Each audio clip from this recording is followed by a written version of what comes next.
Okay, so welcome back. Thank you for coming again. We've just got two sets of pictures today, both of which are the crucifixion. So I'm just going to read from Luke 23, not the whole story, but the major parts, and particularly the part we're going to be looking at first. A large crowd was following Jesus, and in the crowd a lot of women were crying and weeping for him. Jesus turned to the women and said, "Women of Jerusalem, don't cry for me, cry for yourselves and for your children. Someday people will say, women who never had children are really fortunate. At that time, everyone will say to the mountains, fall on us, and say to the hills, hide us." If this can happen when the wood is green, what do you think will happen when it is dry? Two criminals were led out to be put to death with Jesus. When the soldiers came to the place called the Skull, they nailed Jesus to a cross, and they also nailed the two criminals to crosses, one on each side of him. And that's the part we're going to be thinking about tonight. And so a prayer. Lord Jesus, you bled in pain as the nails were driven into your flesh. Transform through the mystery of your love the pain of those who suffer. To you, Jesus, our crucified Lord, be honour and glory with the Father and the Holy Spirit, now and forever. Amen. Amen.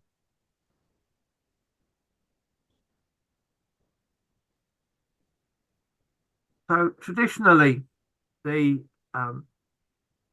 coming of towards the end of the Stations of the Cross, there are two stations, 11 and 12, which are ones we're going to be looking at tonight, which split the crucifixion into the nailing and then the raising.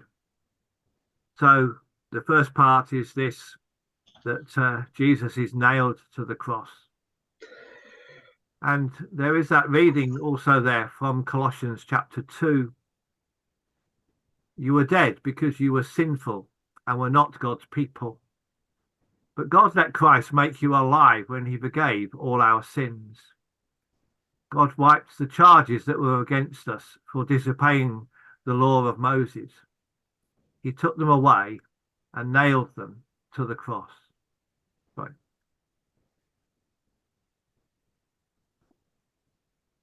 That's the only other place where the word nail is used. That's the only time that it's ever referred to outside of the stories from the Gospels. And of course, the artists often take this as a way of really showing us the pain and the suffering of it. One of the things that's always argued about is how historically accurate it is. As we've seen already from some of the ways that the cross is being carried. Was it a cross that went across the shoulders? Was it a cross that was Jesus was hanging from? And here we have the nail being driven through the hand, but traditionally it's believed that they went through the wrist. I'm sorry if it's getting a bit bloodthirsty, but it's worth just knowing this, because as we go through the pictures, you just get a little impression as to what the different artists are trying to show us and their interpretation of events. The thing that I've noticed more and more with Margaret Adams Parker's pictures are the definition of the muscles. And there you've got that in the soldier's arms, particularly the left arm holding Jesus down, but also in Jesus's arms and even in his hands, the lifelines are there marked.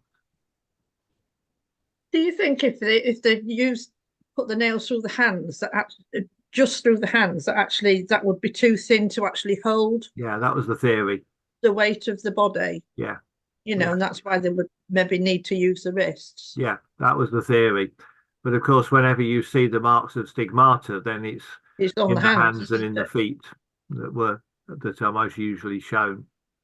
But also they in some of the way of the cross, when they were walking up to Gethsemane, Yeah. they bound the wrists, hadn't they, to the That's right. the crossbar. Yes. And again, I think probably both methods were used, but the nails are the one things that are mentioned in the Bible. So I kind of think we take that as being what it was, but not necessarily. Graham's been looking it up. Go on. It actually, that was the one thing that struck me doing this, is that it's not mentioned in the Bible. It's in a lot of the old versions. It's not. It just says they crucified him. Yes. Yeah. And it's only Luke. I think he was probably tied, and maybe if he was nailed, it was just more to do with pain and suffering, yeah, rather than holding him to the cross. Yeah, it does appear more because it's in that Luke reading. I suppose, yeah. I mean, Daphne Thomas is there as well. See the marks in my hand. So yes, yeah.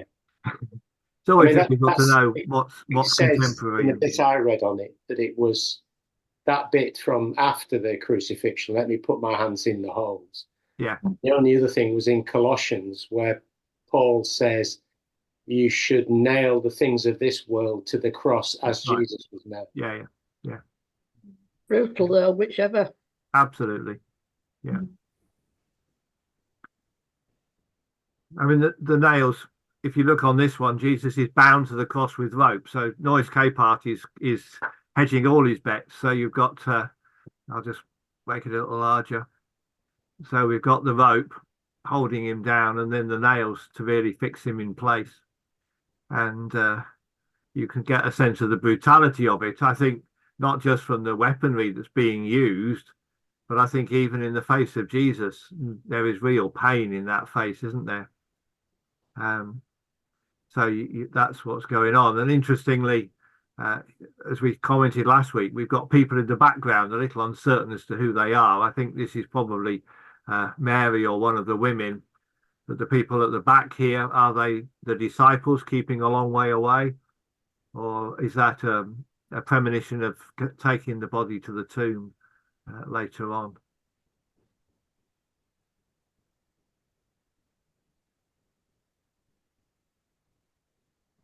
The Benedictine sisters image, you'll see it does follow through very well at this point. So their image here of Jesus nailed to the cross is almost a mirror image of the one we're going to see later of Jesus crucified.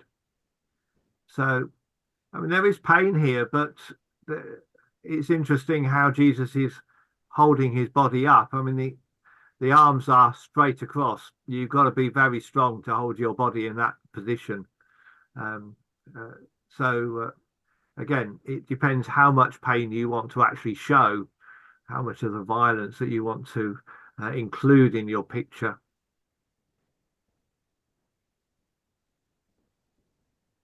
Laria Clark always does a good job at showing pain and violence.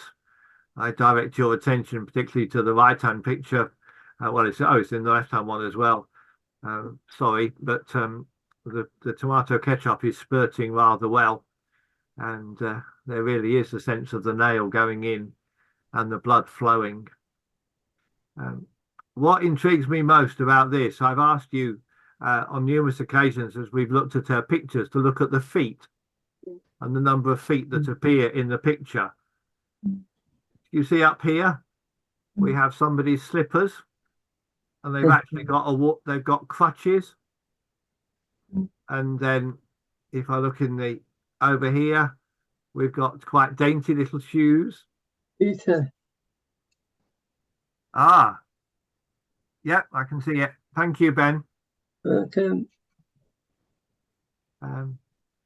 So she's showing it as of the time, but she's also contemporarizing the picture, almost to say, where are you standing? Are these your feet? Are you looking down on the situation and seeing what's going on? She also uses a trick which a number of artists use, and we'll come to one particularly later on that we looked at last year, and that's holding the nails in the mouth. It's quite common occurrence, this idea that, I've got 4 nails, so I'll hold them in the mouth and get them out one at a time as I use them. but there's a sort of certain malevolence there. And of course, she's also shown a more contemporary soldier with a rifle as well. I'm not quite sure what the dog is doing, possibly even licking up the blood underneath. I'm not sure I'd want that one on my wall.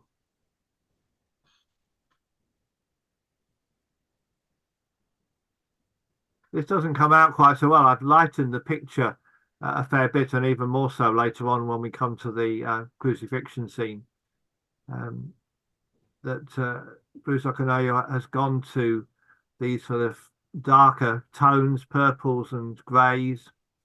The nails are going into the feet rather than the hands. Can't exactly work out what this person's supposed to be doing. It's almost as if they've got a dustpan and brush, but I'm sure that's not what it is. But there's something else going on here that I haven't quite worked out.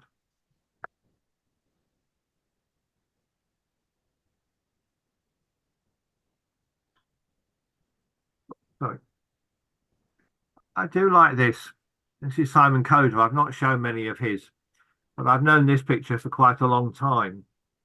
I think it's the only picture I've seen at the nailing. There are pictures of Jesus looking out from the cross, and we'll see one of those later on. But I think the interpretation of this is Jesus actually looking at what's happening to him. So if you look, I'll just highlight it a bit. At the bottom of the picture is the soldier wielding the hammer. So Jesus is kind of looking down his body. And then you've got all the people looking in, seeing what's going on. And it's a circle because they're all gathered around Jesus. It's actually an image that Coder uses quite often. The woman at the well, he uses both a vision from the bottom of the well and from the top using mirror image. So, you know, what they look like in the water, from the bottom looking up at Jesus and the woman of Samaria looking down. So he uses this circular image quite frequently to highlight things. And of course, in the middle there is the eclipse. So we're coming to the moment of crucifixion, traditionally 3 o'clock in the afternoon, and the sky went dark, which is traditionally taken to mean that there was a full eclipse. Again, we've got nothing to confirm that other than supposition from the way the story is told. But it's a very powerful image, that sense of looking down. And I don't know if you've noticed what's going on here. We've got a bull for some reason. I haven't ever read anything that he's written to explain why. You've got a person who can't bear to look, which I think is more likely. You've got people who are expressing shock and concern. You've got people who are looking down, perhaps a little self-satisfied, perhaps just pondering what's going on. But why the bull is there, I have no idea. And what's the thumb, the hand, and the arm, and the there? Oh, sorry, the one at the top. Yeah. I'm not entirely sure what this is. I think this is a dark face. Whether this is a thumbs up sign or something, I don't know. But it just seems out of all proportion. Yeah, it does. Yes, it's very big. Maybe it's somebody leaning over Jesus. You know, if you think if they're a circle around him, that person is behind him over his shoulder. Maybe they're having to hold him down. I don't know.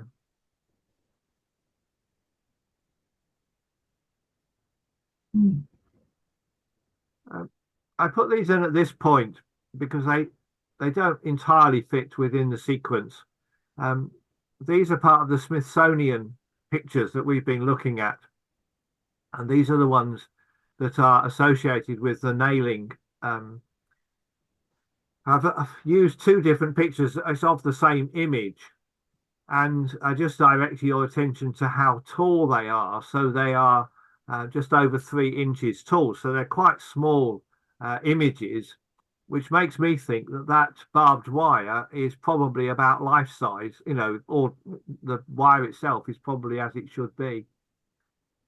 But it's not showing the nails, and Jesus's arms are by his side. But I did think this was a very interesting way of showing the pain of the nail, showing what was happening. I mean, this is called an unknown political prisoner, and I think the idea is that in some awful torture way, political prisoners have had barbed wire used so that if they move at all, they are immediately scratched and pierced by the barbed wire. I presume the intention is that the barbed wire is attached to the floor and round the neck. So if that person does anything at all, then they're going to be terribly injured down their bodies. But I just put that in because I thought it was a very different interpretation. And contrast the iron of the barbed wire with the bronze of the casting, which kind of says something about pain and glory together, doesn't it?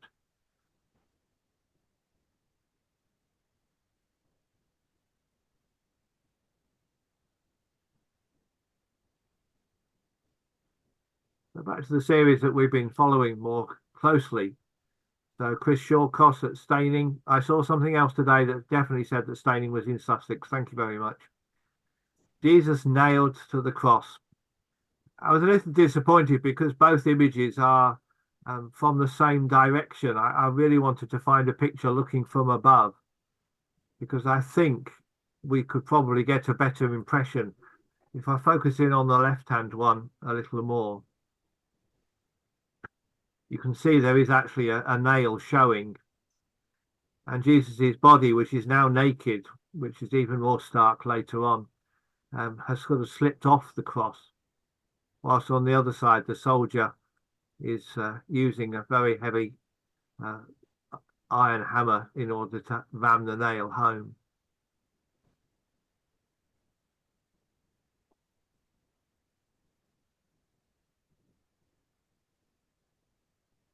And I was intrigued, based on what we were saying earlier, Helen, to see what had happened when we got to William Fairbank, who has always shown the crossbar being surrounded by, well, I was going to say rope, but it's probably been, because it's made out of wood, it's probably something like willow strips.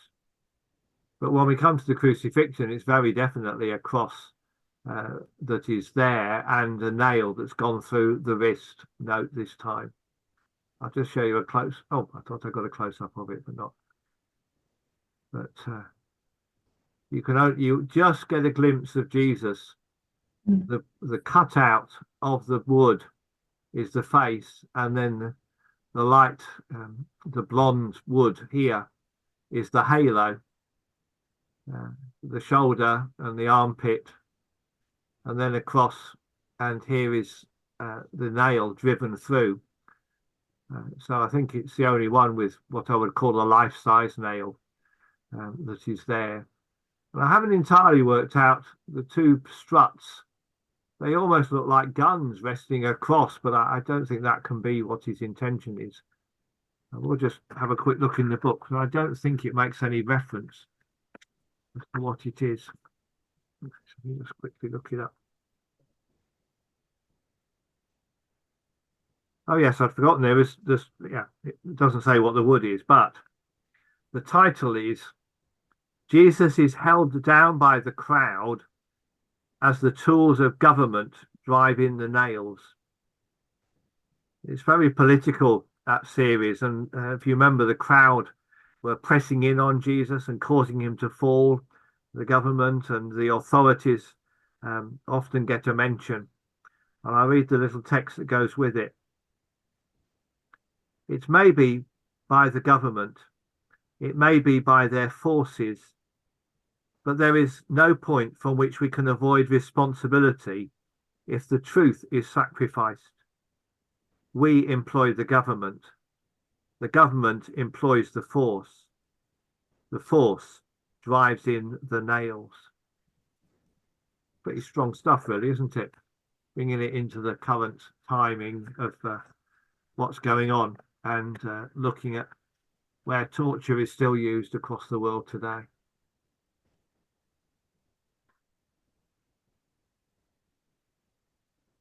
Another interesting thing which shows up in this, but it does show up in some of the other pictures as well, is that traditionally the cross is laid on the ground and the nails are driven in. You need something behind the cross to counteract the force of the hammer blows. But although this is entitled, and it really is entitled, the crucifixion, Jesus is nailed to the cross, Jesus is already being lifted. And so in a slightly odd way, you can see the soldiers down here, they're just about to drop the cross into a hole in the ground, and the soldiers up here are pushing for all their worth behind. And I think Jesus is already nailed to the cross. But I thought there was something quite ironic, if that's the right word, between, well, aluminium, but metal being used for the sculpture, and of course metal being the force of nails. And we've looked at Stanley Spencer's work before. We looked at last year, I think. But again, I just juxtapose this in because here the cross is already raised. The nails are going into the hands. And I mentioned earlier about the nails being held in the mouth. If I show this close to, so they've got the nails in their hands. This very malevolent looking man is bashing the nails in. But the two criminals to the right and to the left are not nailed. I'm not sure whether we picked that up in previous years. I'm not entirely sure how this one is being held to the cross because the ropes go around his wrists. They don't visibly seem to go around the crossbar. This one, he's just being tied on at the moment. But I think Stanley Spencer is making the point, as Graham said earlier, about the brutality of nailing. It's an extra force being used above and beyond.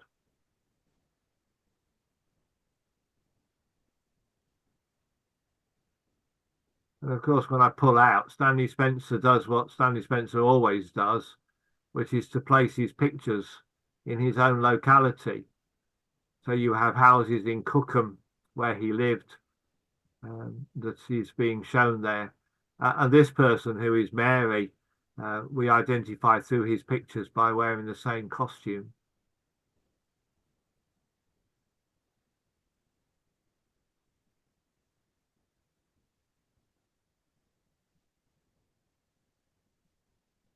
I picked this one out. I mean, there's a great contention now whether we should show any of Eric Gill's work because of his sexual proclivities, and the Methodist collection has withdrawn from showing the piece of work that we in the Methodist Church own. But I put this one in because, again, it shows Jesus being nailed to the cross in the upright position. You have the shroud here around Jesus, and that wrapped over, and you have the man at the bottom attaching the feet as well as the one at the top, nailing the hands. Well, yeah, it is through the hand into place. But I just thought it was interesting to make that contrast between nailing on the floor and nailing in midair, which would have been nigh on impossible unless somebody was pushing force from behind. Chris isn't with us tonight, but I'm going to read one of her meditations. And this is the one based around nailing to the cross, and it's always read by a man, so it would have been probably incorrect for Chris to read it. The only reason is we presume the soldiers were men and not women. I think that's most likely. But I invite you to join in the words in the bold and italics at the bottom of, there are 3 verses. And it links back to what we were saying earlier about who is responsible, the government, the forces, even ourselves.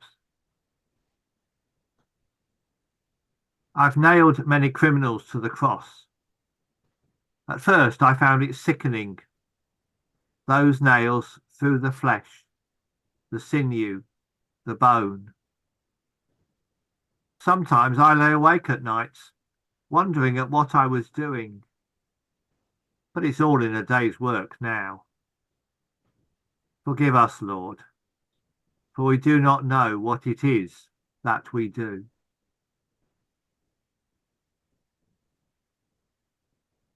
At first, I thought of these criminals as people with feelings like me, but the job began to get me down.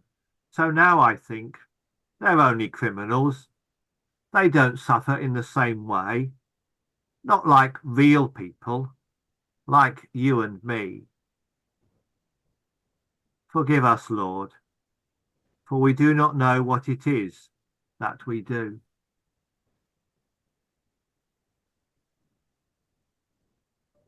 Take the hands of this criminal Jesus. What good have they ever done? And his feet, they look well travelled. A friendless vagrant without a home. We don't need a man like Jesus. Dying's the best thing he's ever done. Forgive us, Lord, for we do not know what it is that we do.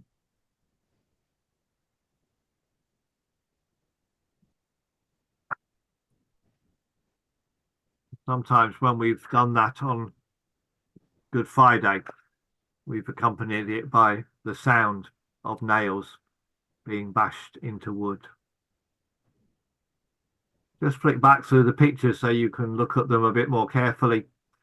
There was a little series by a man called Scott the Painter. I know no more about Scott the Painter than that's his name or his sobriquet. These were done so that they could go onto social media. So they're actually quite small little images, and people were invited through Good Friday or through the week leading up to Good Friday to pin them to their social media feed. And there were two series. One was this one that's got a circle. Every picture was in a circle with a frame around it. And this one that was just done in black and white, reminiscence of some of Markel's work, which we'll look at a bit later on. And of course, I think that also somewhat references the Coventry cross of nails. You know the story, the nails that were taken from the roof that had burnt down in the Blitz and then made into crosses. And there are now nail crosses from Coventry all over the world, taken to places of peace and reconciliation. And then this series by Jenny Hawkes came out a few years ago, and people were invited to print them out and put them either in their home windows or into church notice boards or on fixed to railings. Sometimes I've seen churches with a whole series of the 14 pictures right along. I've taken the words off the side. It just had the number of the station. But interesting to see a watercolor print, picking up on the nails, the red of the blood, the hammer, and of course the crown of thorns.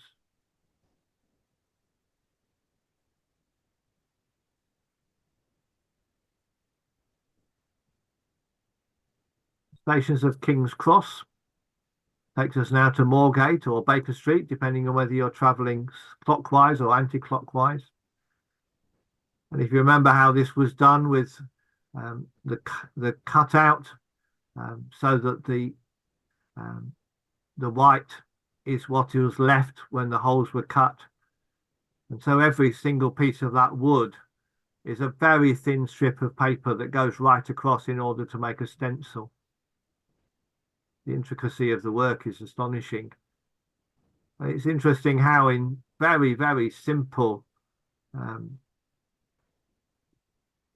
was going to say two colours, but you see what I mean. The contrast of the orange and the white. That nail really has gone into that hand, although it's in 2D. It really is a painful thing to happen.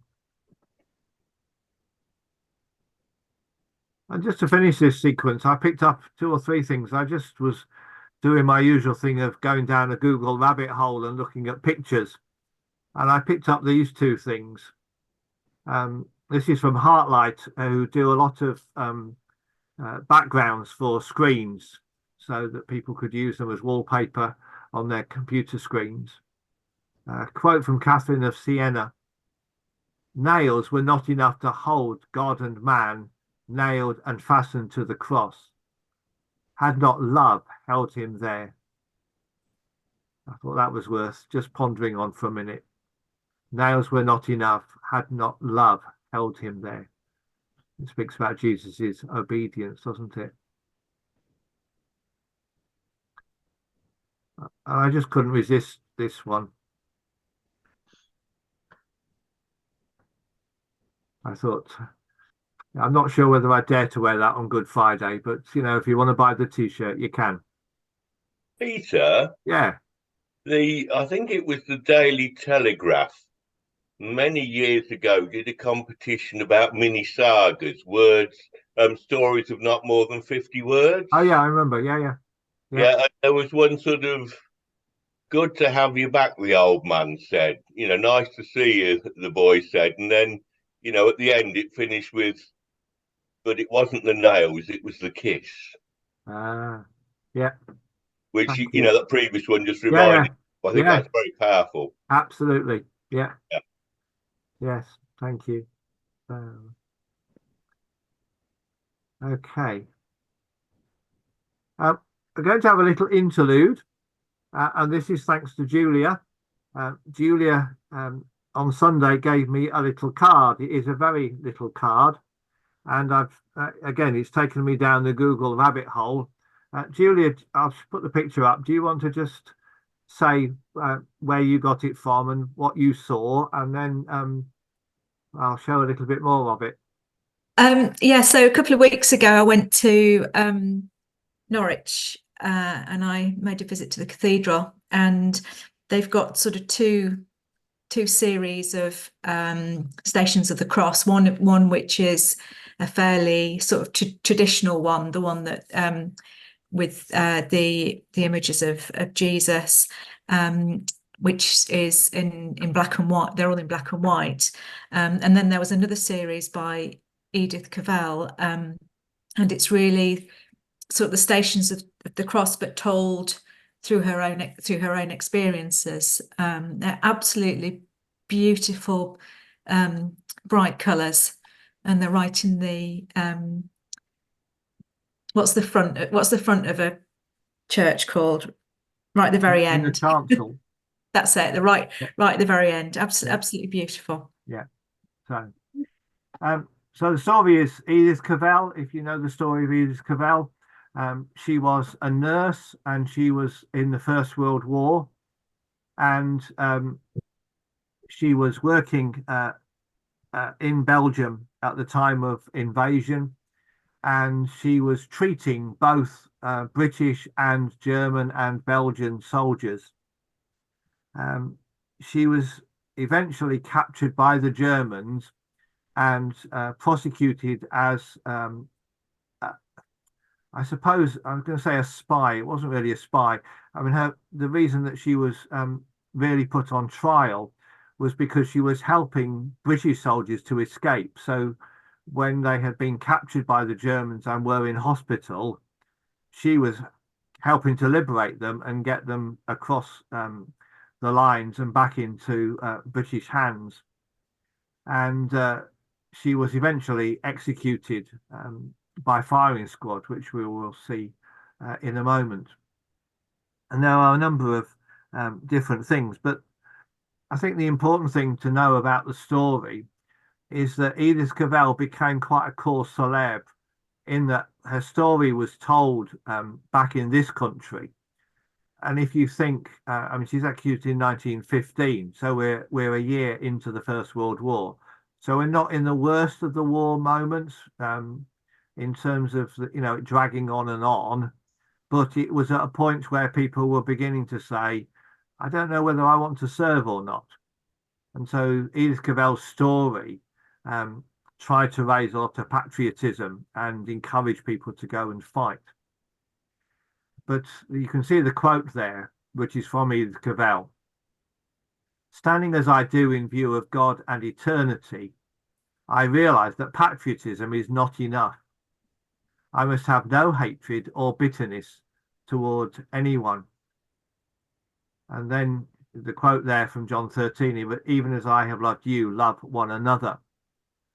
She was a very faithful Christian, and she said, therefore, that she had to treat everybody regardless of which side they were on. And so she treated both British, Belgian, French, Germans. She didn't mind. She just wanted to do her best for them.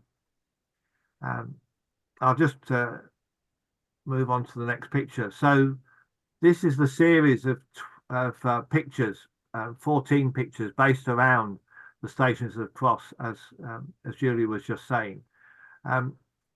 It's a painter called Brian Whelan, who now lives in America, but actually did come from East Anglia and had a bit of a career in this country before he emigrated. And he's done quite a lot of religious paintings. He's done paintings of cities. He's done holy cities, not just Jerusalem. He's done paintings of pilgrims, a series of paintings about pilgrims. I quite like some of his paintings of the Celtic saints, and particularly when they're on the sea and traveling from place to place.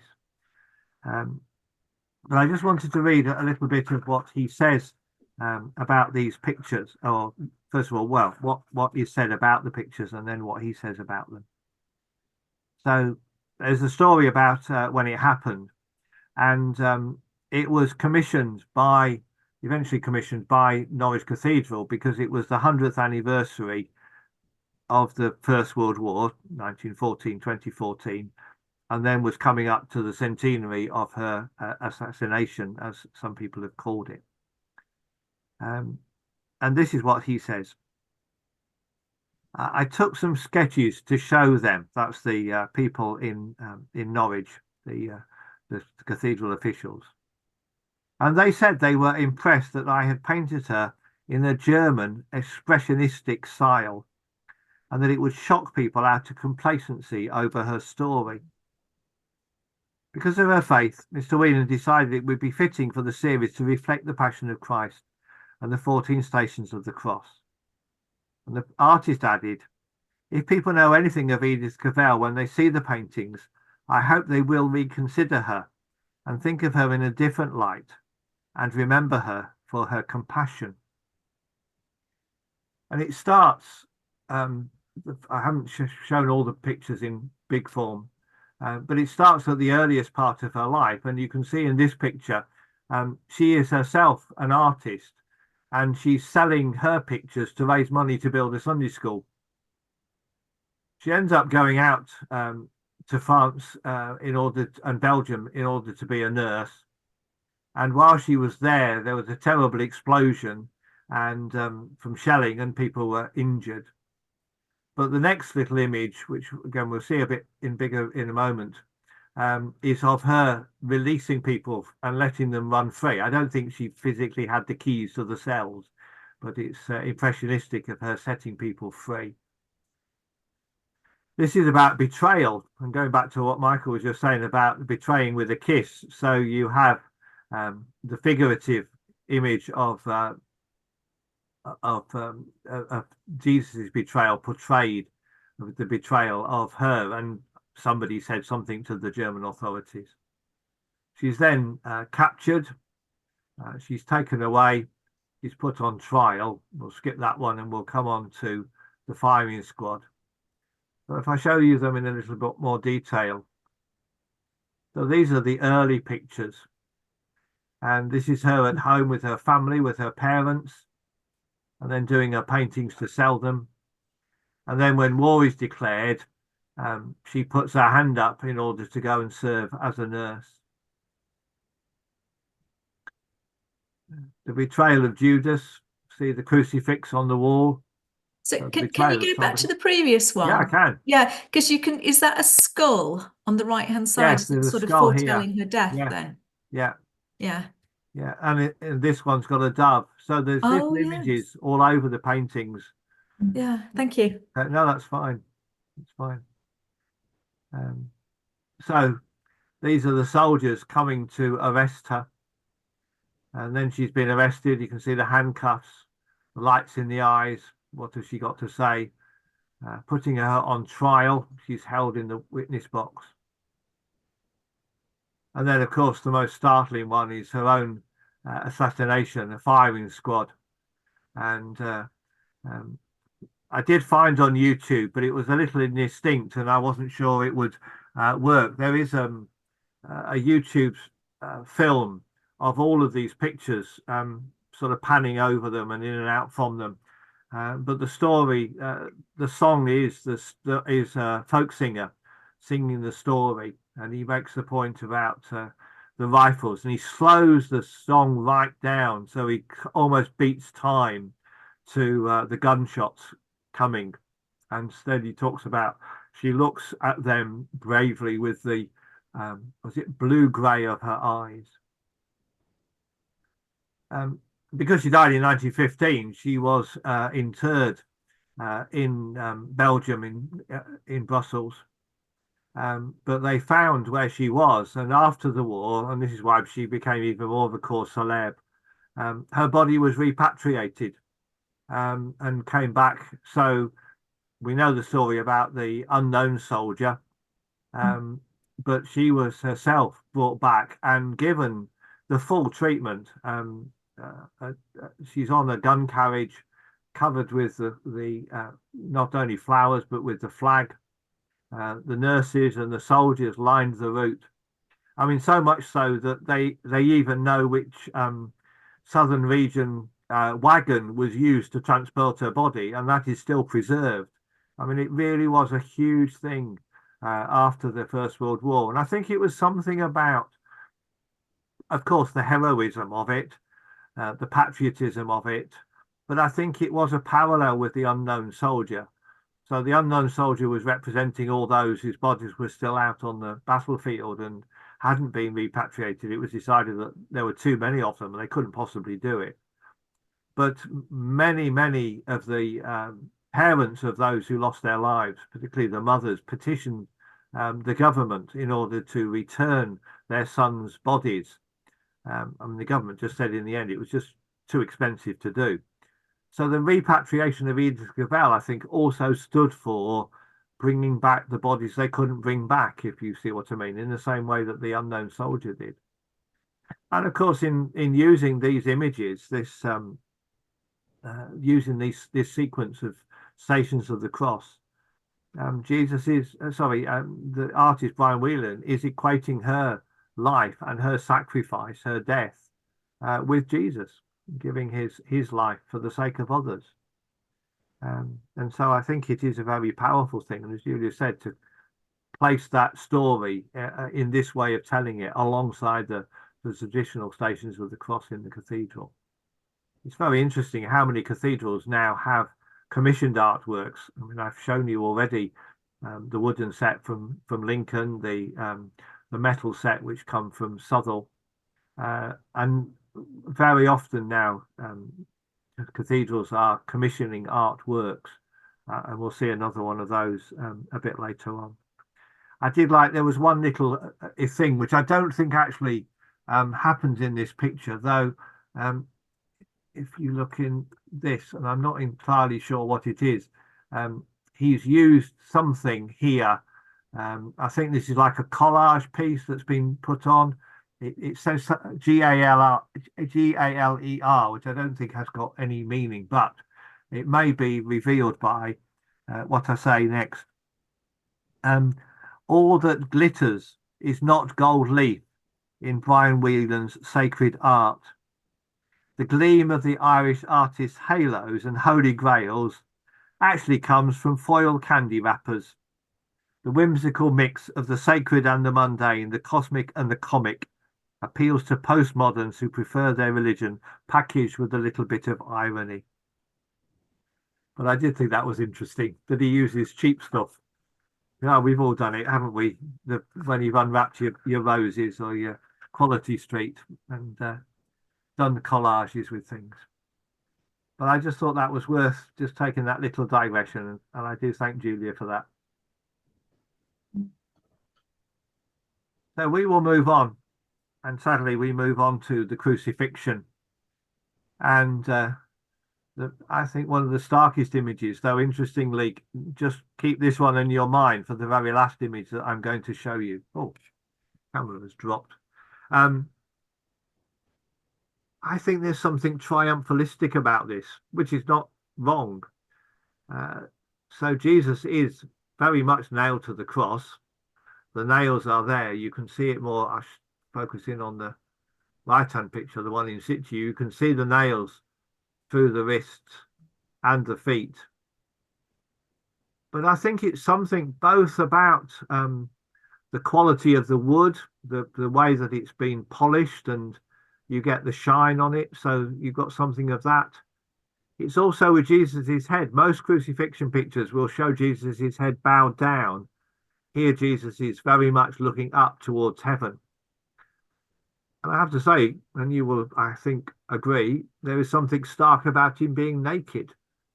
I mean, most of them will show Jesus wearing a loincloth, preserving his dignity. But I don't think it's wrong in this way that Chris Shawcross has used it in order to really show what's going on. And the other thing, you notice how the cross is right at the back of the plinth.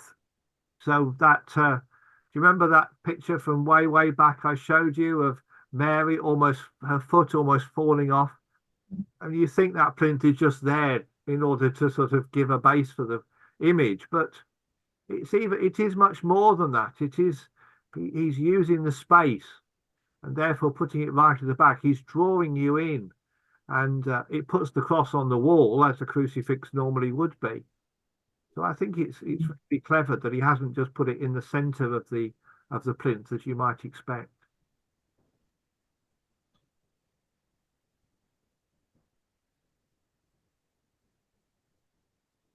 The William Fairbank from the Lincoln series. In one way, not a lot to say, but what caught my eye, and perhaps will catch yours, is the bending of the cross. The weight of Jesus has bent the wood. That wood was really straight. Whenever we saw it in any of the earlier pictures, it was a very solid, very straight crossbar that Jesus carried. And yet when he's hung on it, not only is he taking the whole weight of his body on his wrists, but he's pulling and bending the wood. I mean, a physical impossibility. But I just thought that really showed the gravity of the situation, if I can use that pun. And the other thing, of course, one of the reasons that you would die by crucifixion is that you would desperately try and hold your weight on your legs until such point as your legs became too weak. And at the point where your legs gave way, then your body dropped, and that would cause suffocation. And that's why there's also the reference about the breaking of the legs in the story. That if they weren't dying, it's because their legs were still strong. So if they needed to hurry things along a bit, they would break the legs in order to stop them holding the weight of the body. But I really thought he'd captured it. And also, if you look on the left-hand side,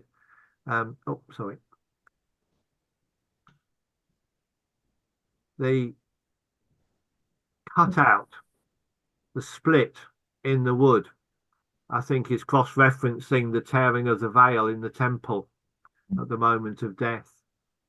So again, you can look at this once and you get so much from it. And then you look again and you think, oh, there's more to it than meets the eye.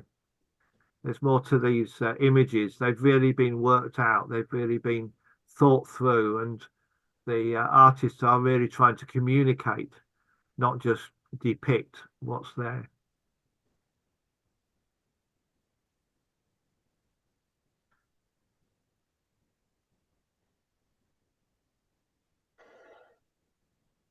The Jonathan Clark series culminates in this one, where the cross is upright. We saw how on the previous picture it was being placed into the post hole. Wedges have been driven in. But I find it interesting that Jesus is now almost consumed by the cross. Let me just focus in a bit.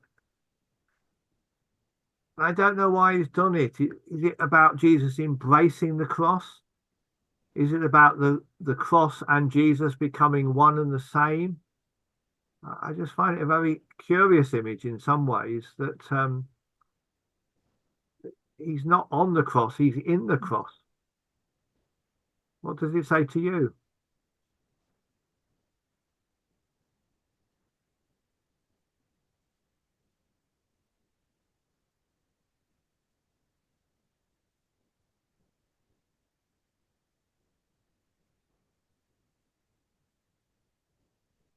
Mm. What did you think, Ben? Well, I think it's a different colour. yeah, they've polished Jesus up a bit, and the cross has become lighter than it was. The cross is, I think there's a bit of a sequence going on, that the cross is dark when it starts and it becomes quite silvery by the end of it, trying to get something of the glory of it through the image as well. Yes.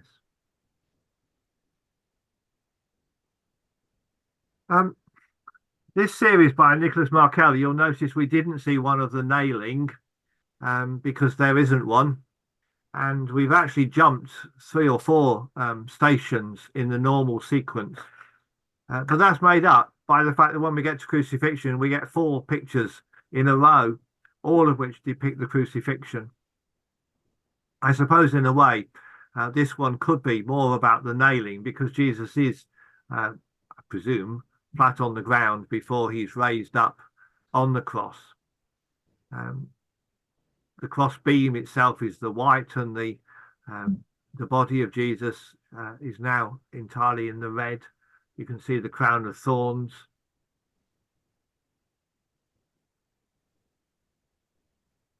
The second picture, Jesus promises the kingdom to the penitent thief. A very interesting image, in that Jesus himself doesn't appear on the cross. There are 2 blocks on the right-hand side. The unpenitent thief, or you might say the unrepentant thief, is just literally a black oblong. On the left-hand side, a red oblong with the cross and with, well, paradise. It's the garden, and all the good things that is going to come to the one that repented even at the last moment. I was thinking, Peter, Say again, Ben.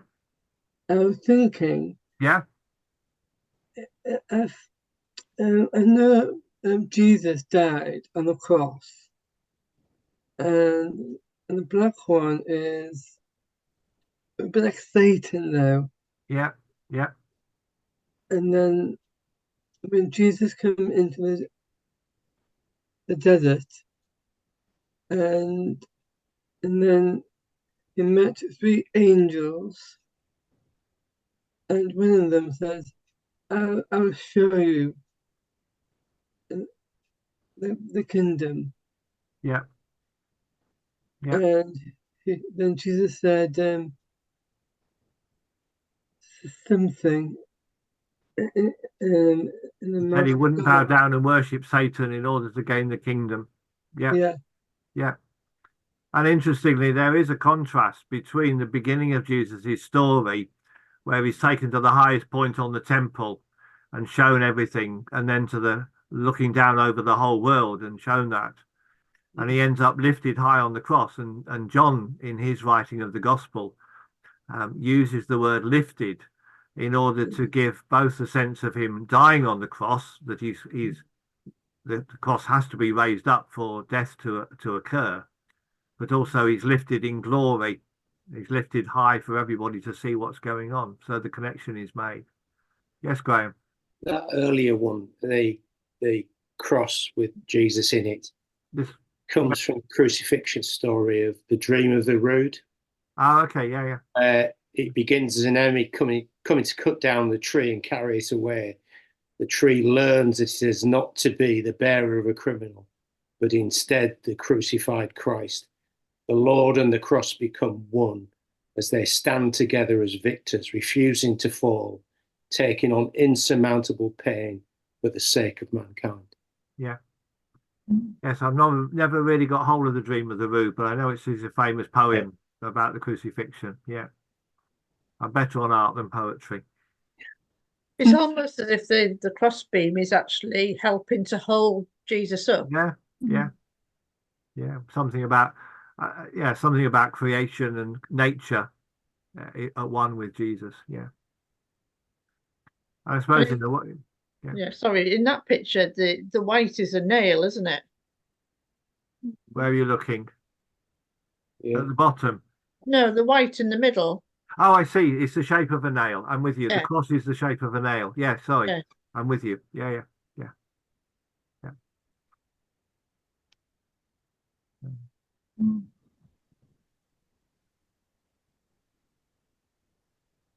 There are a number of other pictures around Jesus with his mother and his friend. I mean, often called the beloved disciple. I was sharing one in worship yesterday from the Methodist Art Collection. It's not traditionally part of the Stations of the Cross, but in this series from the Anglican Church, they have included it. So Jesus is obviously hanging on the cross. And if you remember the story, Jesus says to Mary, "Here is your son," and to the person we name John, but in John's Gospel is named the beloved or the faithful disciple. "Here is your mother," and he takes her and cares for her. So that's what's is being depicted in this. And again, the use of the color, the black and the white, in order to get the contrast.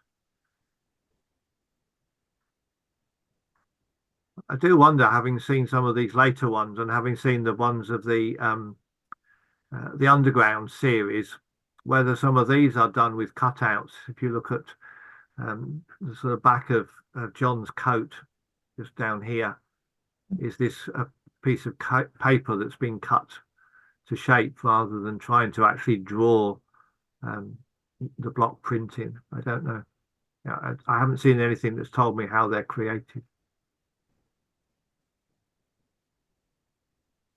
And then the last of the sequence is this: Jesus dies on the cross. So the blood is dripping. And of course, the cross is made by the image. The cross, the upright of the cross would be behind Jesus's head. And I do wonder whether this is meant to be the hand of God coming down and soothing, because nothing else is up there.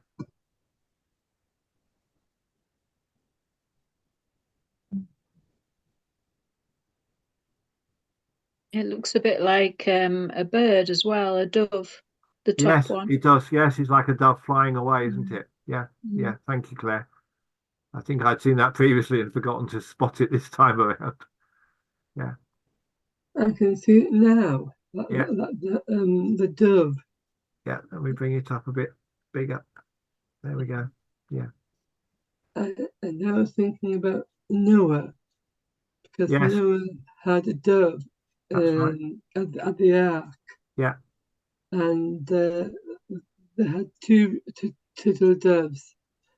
And when one of them got an olive in its beak, That's right, an olive branch. and the other one has no beak. No beak. No olive. No branch. And this goes off. Yeah. And then later, when Jesus had baptized, he sent a dove from God. It was like a dove. Yes. I mean, a dove is used often as a sign of peace, which comes from the Noah story, and then as a sign of the Holy Spirit, which we often see in Annunciation pictures as well. But it's almost here. I almost wonder, and it does relate back to what you were just saying, Ben, about the baptism. It's almost like the soul leaving as well. Is this perhaps the moment of death that the spirit leaves Jesus when he dies and returns to heaven. Thank you. That's all right. Thank you. I've shown you just a couple of the Frank Roper Stations series. The ones in the Methodist Art Collection don't cover this period of the story. But I wanted to pick up on these two images, which are also by him. The left-hand one is a very simple crucifixion scene, with Mary on the right-hand side and the beloved disciple on the left-hand side. So that's reasonably straightforward in the way that it is shown. On the right-hand side is the crucifixion from Peterborough Cathedral. And this was also referencing the dream of the Rood, Graham, you'll be very pleased to know. And it was given as a gift by an Anglican vicar. I don't know where his money came from, but a long-standing friend of the cathedral. And he commissioned this artwork in memory of his wife. And I'll just bring up a second picture because you get a better, clearer image of it. So it now hangs at the entrance of the chancel. So these are the choir stalls and going up to the high altar. So it hangs quite well back. You can see it from the nave where you would normally be sitting. And it obviously, as you can see, hangs up very high. It's about 20 feet off the ground if you look at the arch on the side there. And I'll just read a little bit of what it says. So this is the commentary, and some of it is from Frank Roper himself. It is a commanding and striking presence in the cathedral. It's 15 feet high and weighs more than half a ton. The wooden cross, painted red with intricate interwoven gold decoration on the back, I haven't got an image of the back, but that's true, supports a more than life-size gilded Christ, looking tormented as he is crucified. The red and the gold are reminiscent for me of the Anglo-Saxon poem, The Dream of the Rood. And it was an address in Holy Week in 2013, based around that poem, that opened my eyes to see this sculpture afresh. I frequently find my gaze rising to ponder it during early morning Eucharist. Then it goes on to tell a little bit about the story. The work was the gift of the Reverend William Elbourne in memory of his wife Gwendolyn Constant Edith. There's a mouthful. And it was consecrated September 1975. The chapter minutes record that William Elbourne did not favour a hanging rood when it was first suggested in 1972, but the cathedral architect was dispatched to discuss it with him, and he clearly came round to the idea. So they wanted to have a large cross hanging even before the work was made.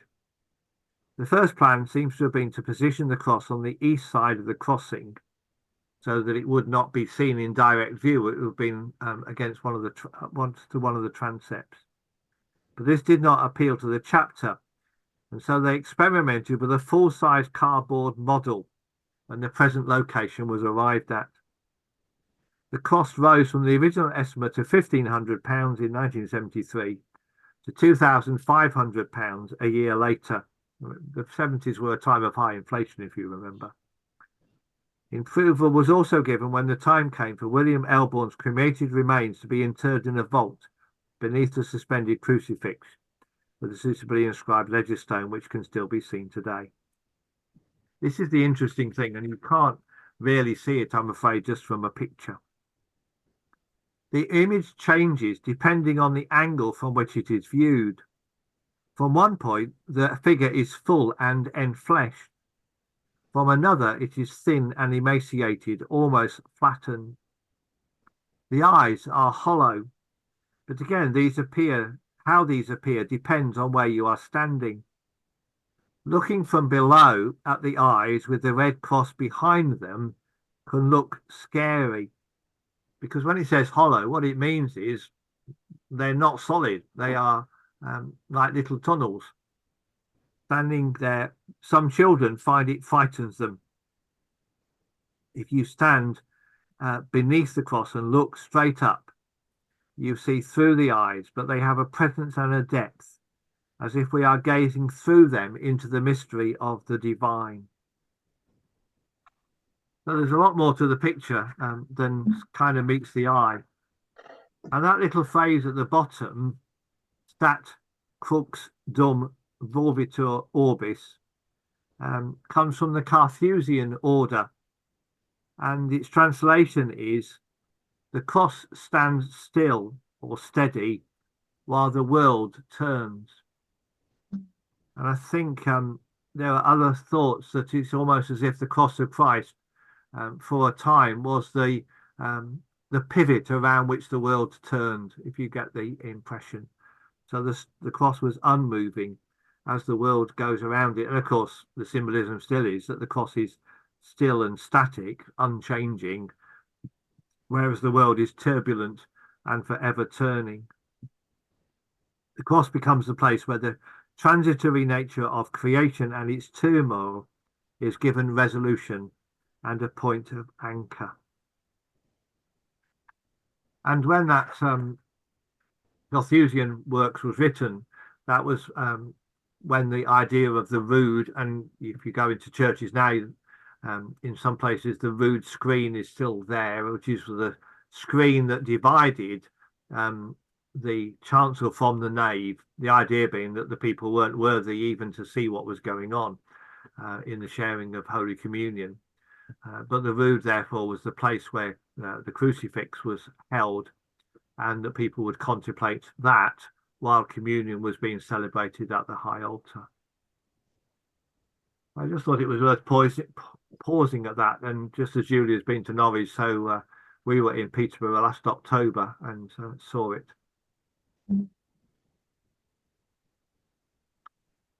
We move on to some of the more traditional pictures. This again, the Benedictine sisters. Two pictures covering the same thing. So the left-hand one is Jesus dying on the cross, and the right-hand one is that, but with Mary and the beloved disciple in the image as well. And I said how they really keep the reality of Jesus and the reality of the cross in the pictures. The sequencing is very clear and obvious, which isn't always true in a set of stations. Sometimes Jesus seems to change, and you feel that the artist has kind of done one and then gone away and then come back a few days later and done another one without quite remembering what he'd done in the one before, whereas these are pretty clear a set.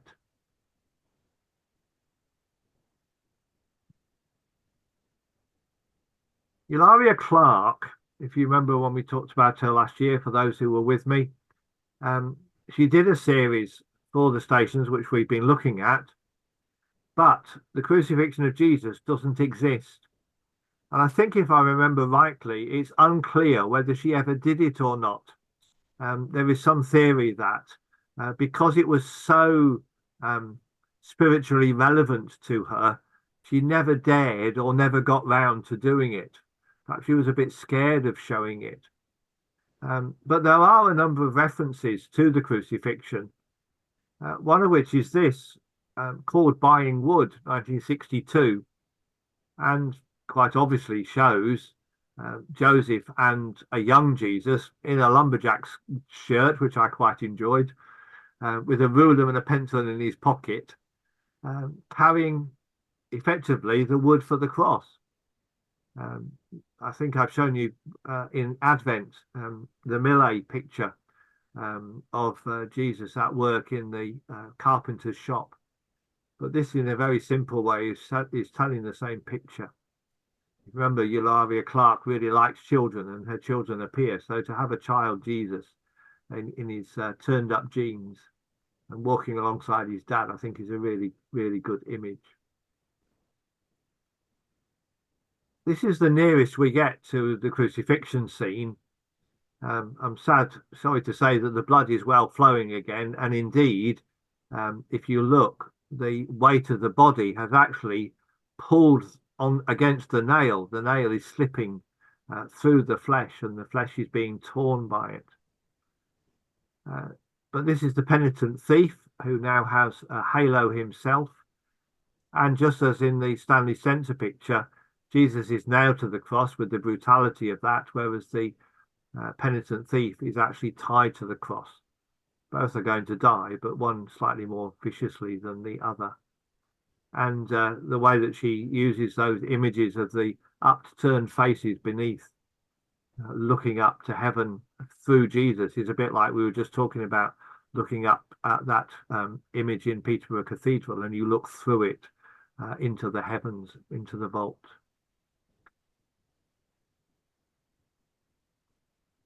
And then she did a couple of pictures of what she called the Holy Tree. Eulalia Clark was a Catholic, and this is to do with the veneration of the cross on Good Friday. And so she has pictured it not in church, but outside in the graveyard. Can you see? I'll just see if I can focus in a bit. So we're in the graveyard. This is in the church at the back. This is the high altar and the choir boys and so on. But here we are outside with the tree growing in the graveyard. A chair has been brought out and the crucifix has been rested against it. And there's another very similar picture done on a different year. I think it's one of those things that she came back to time and again, just as she would go back on Good Friday in order to venerate the cross. And these are people from the community who are crowding around. So although she doesn't show in her sequence of the stations, she does show the crucifix. She does, in that picture before, show just a hint of Jesus dying on the cross. But as I say, I think it just was so precious to her, she could hardly bring herself to paint a picture of Jesus dying.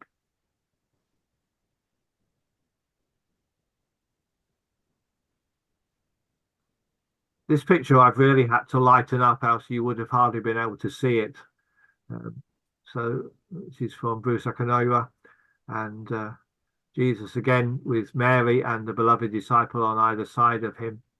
But it's a really, really dark image. Only Jesus's body shows up in the original, or at least in the way that it was shown in the picture. And I presume that's how it is. So I've had to sort of really heighten the contrast of the brightness in order to bring out the imagery. And I just get the impression there's a little bit here. This side is sort of closed, and then there's a pathway, and this side is kind of open. Is this moving from earth to heaven? Is this about taking the body into the grave? I don't know, but I think there are other things going on in the background.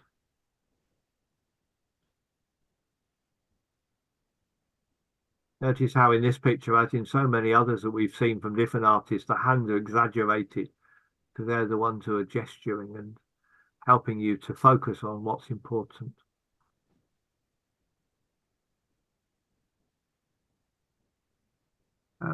I showed one of these pictures last week from Michael Kenny, and Peter Clark commented on the fact that they are a bit more abstract. This is a little bit more solid, but still ethereal. And I like the way this was in the description. If you look at the top of the page, this is in the description that the artist actually writes. So station 12, crucifixion, and then after Michelangelo. So he's referencing the Michelangelo statue of crucifixion. Thank you. Yeah, I can see it, Ben. Thank you. And I think there is something very ethereal about it. It's almost ghost-like, isn't it? But the darkness of death, I get contrasted with the brightness of, well, certainly one and possibly two crosses on either side.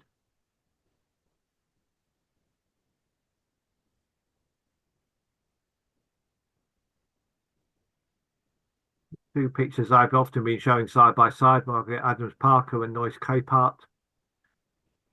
The left-hand one, the brutality of it, Jesus' weight is really hanging down. I commented earlier, didn't I, about the definition of the muscles and the brutality that's shown. The right-hand one is interesting because there is quite a lot going on. And again, you have to look at all sorts of different things happening. So you've got the crowd, some of whom are turning away. Mary is almost embracing the cross. Her arm is around the legs of Jesus. The two crucified criminals, one on the left and one on the right. One is lighter, facing you, the other darker and facing away.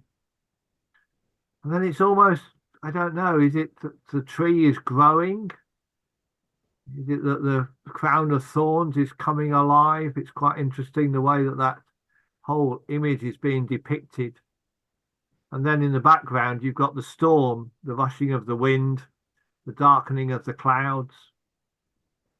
And then in the far background again, I think this is supposed to be one of the disciples moving away, not able to be there and to look.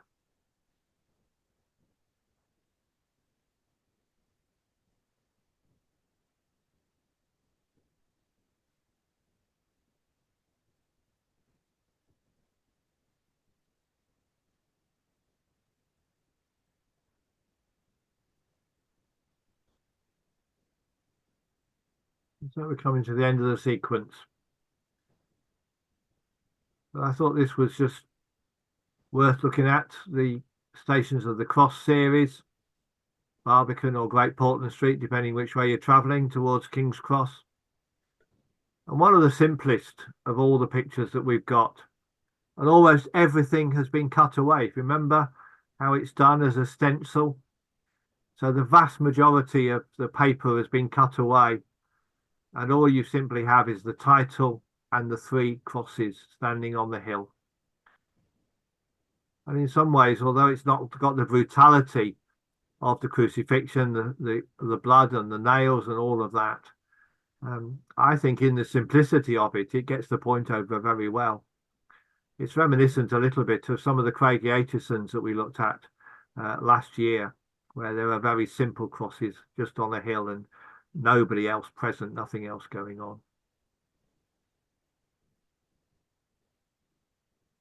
I just want to spend a few moments looking at some work by James Tissot, an American artist, but a whole set of pictures. He has this series which is around the Stations of the Cross, but many of his pictures are done from his visit to the Holy Land, and indeed the wall in the background is the temple wall, the city wall, which is one and the same at that point in the city. And he has a whole series of different images. This one is obviously the raising of the cross. So you have the strain putting on, you can see what's happening. Well,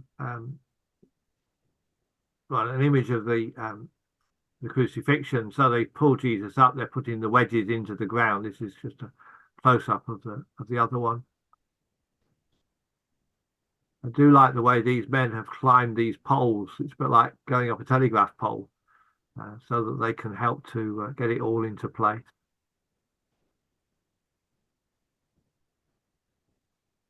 And then I said earlier, the image of Jesus himself looking from the cross. So what our Lord saw from the cross is the title of the picture. And who do you have? Well, you have the women, Mary and the wife of Clopas and the beloved disciple. And then you have this bigger group of people. And I'm not entirely sure who they're meant to be. You've obviously got soldiers and people who've been involved, but it's almost as if people are gathering in joy. Does it reference Palm Sunday? Does it reference the wise men? I really don't know. And then in the midst of the picture at the back is the open tomb, and it's been prepared for Jesus. But these characters in their white clothes, are they people who've been in the tomb that are now liberated from it?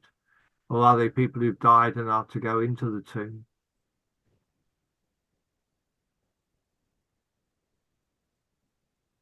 Oh, I just want to... Like angels. If I can get it, if I just show you right at the bottom, and you see Mary again with her arms around Jesus's feet, And that's all that you can see of Jesus himself. Beloved disciple here.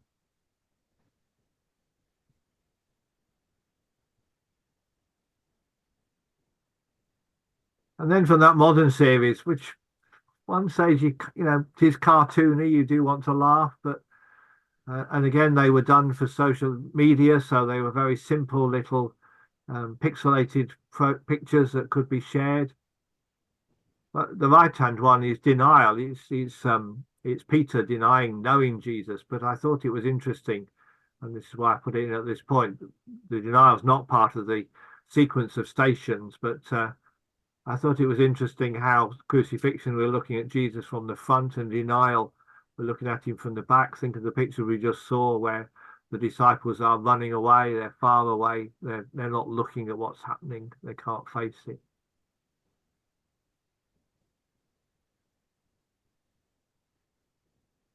And then the two pictures, so on the left-hand side, you've still got the same crucifixion picture. On the right-hand side is now termed paradise, and is the penitent thief. And although he's suffering in exactly the same way as Jesus, exactly the same way, his eyes are closed in an attitude of prayer, and his mouth is smiling, because although he's dying brutally, he knows that he's going to a better place.